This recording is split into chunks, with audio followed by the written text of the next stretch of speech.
Atlanta, Georgia has always been a black utopia. And in the last 20 years, it's been a destination point for black people to go there, set up shop, open up businesses. But there's also now been a large portion of black women in powerful positions. Women and high-ranking women in the police department, high-ranking women in the firefighters department, high-ranking women in the judicial department. You have Fani Willis, being a high-ranking DA who made a name for herself going after Trump and taking down the dope boys that was causing all kinds of havoc in the streets of Atlanta. She's known for using the state RICO for going after the YSL crew and YFN Lucci. But she's in hot water down there for allegedly having sex with a married man and then hiring him and paying him a $600,000 hefty salary. But it's not just her. 5 months ago, Fulton County Commissioner Natalie Hall was in trouble also for being charged with sexually assault of one of her employees, Calvin Brock, that was her former chief of staff. And, you know, it was a lot of things going on, a lot of rumblings going on down there. And about 5 months ago, she was indicted on these charges. So let's check out what happened a couple months ago when she was indicted on these charges, and we'll come right back. A Folsom County commissioner pleaded the Fifth Amendment more than 100 times today when asked under oath if she planted tracking devices in her former chief of staff's cars. Calvin Brock has sued Fulton County Commissioner Natalie Hall for sexual harassment, wrongful termination, and back pay. Fox 5's Angelique Proctor has been following the story from the beginning. She's at the federal courthouse with today's details. Well, good evening to you both. The Fulton County Commissioner had her chance to tell her side of the story. She says she and her former chief of staff had a consensual sexual relationship, but she says she didn't fire him. District 4 Commissioner Natalie Hall told the court she hired Calvin Brock just days after meeting him at a Rooms to Go because her team thought he would be a great addition. The commissioner testified several months later the two started having a sexual relationship and that Mr. Brock told her repeatedly that he loved her. But much of Wednesday's testimony centered around what happened once that love was gone and 3 tracking devices Brock claimed Commissioner Hall planted in 2 of his vehicles. In damaging testimony, a Covington police sergeant said he traced the 3 devices back to the manufacturer and determined Commissioner Hall bought all 3. Under cross-examination, Hall's attorneys appear to score points when the sergeant said Mr. Brock did not turn the devices over immediately and delayed contacting police for several months. When questioned about those tracking devices, the commissioner pleaded the Fifth Amendment against self-incrimination over 100 times. Brock's attorney said Commissioner Hall only started talking about ending Brock's employment after she listened to conversations he was having with other women. The commissioner said she was done with Brock after he screamed, yelled, and disrespected her in public and told her he was quitting the $125,000 chief of staff job on numerous occasions. The day ended with the former commissioner's director of administration and communications, Robert Kelly, taking the stand. Kelly told the court he believed Commissioner Hall was trying to get rid of Brock and seemed to sexually harass him by making him feel uncomfortable and using demeaning tones at times. Mr. Kelly also testified that the county auditor told Commissioner Hall someone filed an anonymous complaint claiming she was having sex with her chief of staff. Kelly said the auditor told the commissioner he could, quote, make the complaint go away. Mr. Kelly said Commissioner Hall responded, do what you have to. And Mr. Kelly's testimony was critical because he actually worked in the office with both Hall and Brock and could perceivably be more objective. We are reporting live from the federal courthouse. Angelique Proctor, Fox 5 News. All right. Now, as you can see, there was a whole bunch of foolishness going on. She hired this guy. He started clapping the cheeks immediately.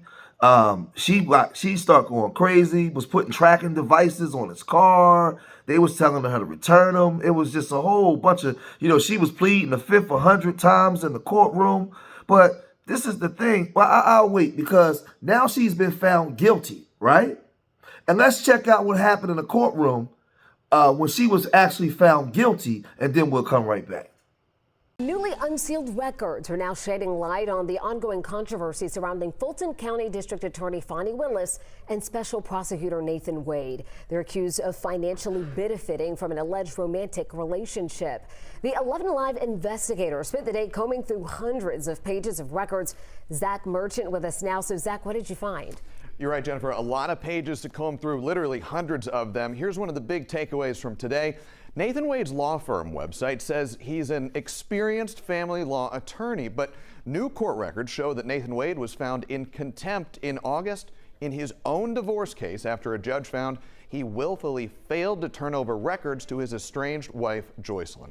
A Cobb County judge made the court documents public yesterday afternoon. They had been under seal since 2022.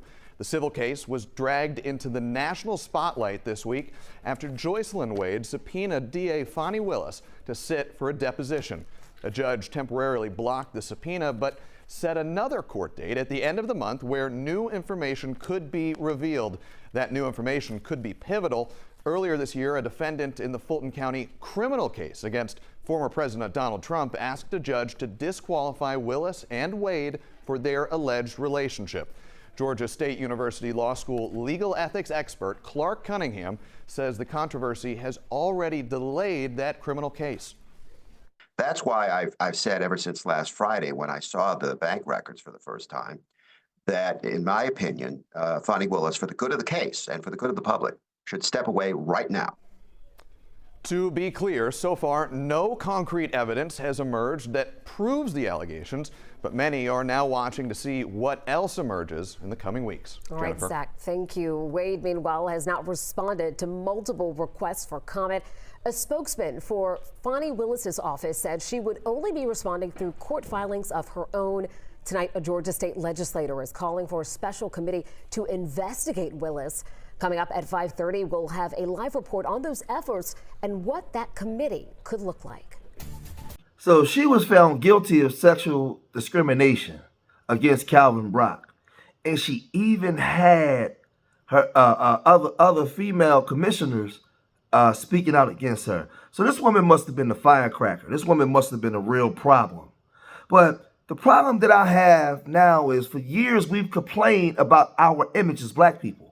For years we've complained about not being in the powerful seats of people that judge us. We often said, how can our historical oppressors be our historical oppressors and our judge and jury at the same time? How will we ever know if they're not calling us the N-word under their breath when we stand before them?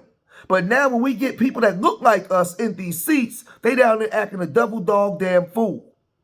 They down there having sex, passing around six-figure jobs.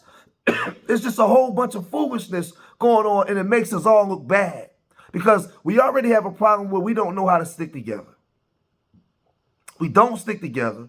We don't speak up for each other. We don't do a lot of things. So now when the spotlight is on, they're trying to say, they already said that we're not capable of governing ourselves. These are things that's been said about us historically about black people. So now these ain't Pookies and Ray Rays. These are educated black people in seats of power. And they down there doing the same thing that the other groups have been doing historically.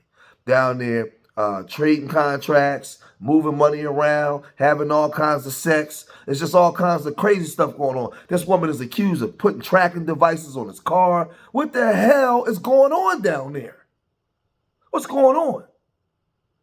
I mean, to me, it sounds like y'all want the other folks to come back and just govern y'all. Because what we're showing is, we're starting to prove them right that we're not capable of governing ourselves. Which I don't agree with, but that's what we're showing in our actions.